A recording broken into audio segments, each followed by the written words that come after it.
আমরা প্রশাসনের আচরণ নিয়ে এখনো শঙ্কিত। আমরা এখন অবজার্ভ করছি, অলরেডি 3-4টা অসঙ্গতি আমরা লক্ষ্য করেছি।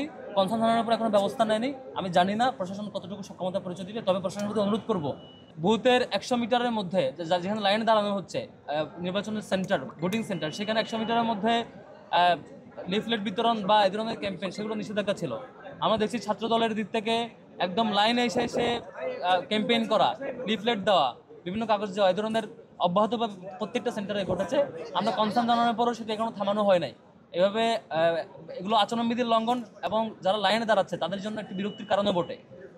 নির্বাচন কমিশন কেন ব্যবস্থা নিচ্ছে না আমরা জানি না, এখনও সেই পক্ষপাতদুষ্ট আচরণ করছে। একই সাথে ইসলামী আন্দোলন বাংলাদেশ নামে যে সংগঠনটি, তারা অভিযোগ জানিয়েছে, আপনারা দেখেছেন ইউল্যাবে তাদের পুলিং এজেন্টকে বের করে দিয়ে ছাত্রদলের পুলিং এজেন্টকে অ্যাক্সেস দেওয়া হয়েছে, এরকম অভিযোগ তারা দিয়েছে। এটিও খুবই কনসার্নের জায়গা। এই ধরনের আচরণগুলো খুবই পক্ষপাতদুষ্ট আচরণ এবং প্রশাসন রীতিমতো আগের মতোই এখন পর্যন্ত এসব ব্যাপারে নীরব থাকছে।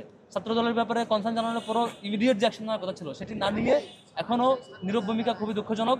এরপর আমরা ঢাকা বিশ্ববিদ্যালয়ের শিক্ষার্থীদেরকে অনুরোধ করব, এই ডাকসু নির্বাচন আপনাদের জন্য, সকল শিক্ষার্থীর জন্য, যে শিক্ষার্থীরা নিজেদের মতামত ব্যক্ত করতে আসবে। আপনারা যারা হলে আছেন কিংবা যারা অনাবাসিক জায়গায় যার যার বাসায় আছেন, প্রত্যেকেই অবশ্যই আসবেন এবং ভোট সেন্টারে এসে আপনার মতামত দিবেন, পছন্দের প্রার্থীকে ভোট দিবেন।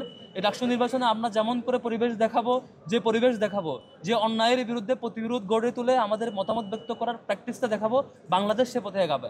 আমরা যদি ভালোভাবে দেখাতে পারি যে গণতান্ত্রিক প্র্যাকটিসটা ঠিকভাবে করা যায়, আমরা যদি দেখাতে পারি যে কোনো অপশক্তি অপতৎপরতাকে রোধ করা যায়, আমরা যদি দেখাতে পারি আমাদের স্বাধীন মতামত ব্যক্ত করে পছন্দের প্রার্থীকে জিতিয়ে নিয়ে আসা যায়, আমরা যদি দেখাতে পারি আমাদের যে প্ল্যানে থাকুক না কেন, যে চক্রে যে প্ল্যানে থাকুক না কেন, আমরা শিক্ষার্থীরা যার